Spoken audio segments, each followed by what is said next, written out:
সন্ধ্যার সময় যদি এরকম এখন রেসিপি হয়, সন্ধ্যাটা তো পুরাই জমে ক্ষীর হয়ে যায়। সাথে যদি থাকে নান, চিকেনের সাথে নান, তাহলে তো কোনো কথাই নাই।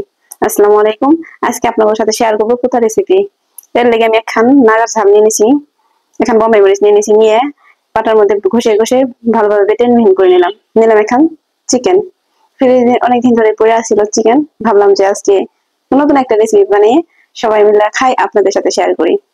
এরপরে চিকেনটা নিয়ে পুতা দেয় গুতাইয়া গুতাইয়া ভালো করে সেচা হাড় গোড় সব সেচা মিহিন করে ফেলাইলাম। এই পিট উপিট করে ভালোভাবে সিজতে হবে, যাতে মাংসটা থেতলে যায়। ছেঁচা হয়ে গেলে আমি বোম্বাই মরিচে বাটা মশলাটা দিয়ে ভালো করে এপিট উপিট করে ভালোভাবে মিশিয়ে নেবো। এতে এমন সুন্দর একটা ফ্লেভার হবে আর নাগার একটা ঝাল, পুরাই জমে ক্ষীর হয়ে যাবে।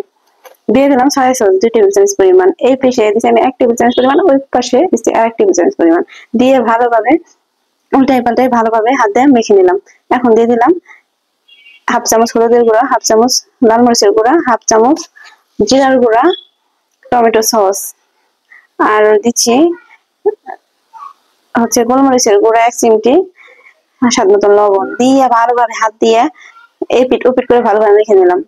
মাখানো প্রায় শেষ পর্যায়ে সেই সময় দিয়ে দিলাম 1 টেবিল চামচ পরিমাণ আটা, দিয়ে ভালোভাবে হাত দিয়ে মশলাটার সাথে মিশিয়ে নিলাম। আটাটা দেওয়ার কারণ কি, মশলাটা লেগে থাকবে, ধরে রাখবে মাংসের সাথে, এই জন্য আটাটা দিয়ে দিলাম। দিয়ে একখান প্যান দিয়ে দিয়েছে চুলায়, চুলাটা অন করে দিয়ে দিলাম এখানে সরিষার তেল। সরিষার তেলটা গরম হয়ে গেলে দিয়ে দিলাম মুরগি পিসটা, দিয়ে লো হিটে আমি প্রায় 20 মিনিটের মতো লাগছে এপিট ওপিট করে ভালোভাবে ভেজে নিলাম। দেখেন কত সুন্দর হয়েছে। এর সাথে আমি নানও বানাই নিছি, পুরাই জমা ক্ষীর হয়ে গেছে।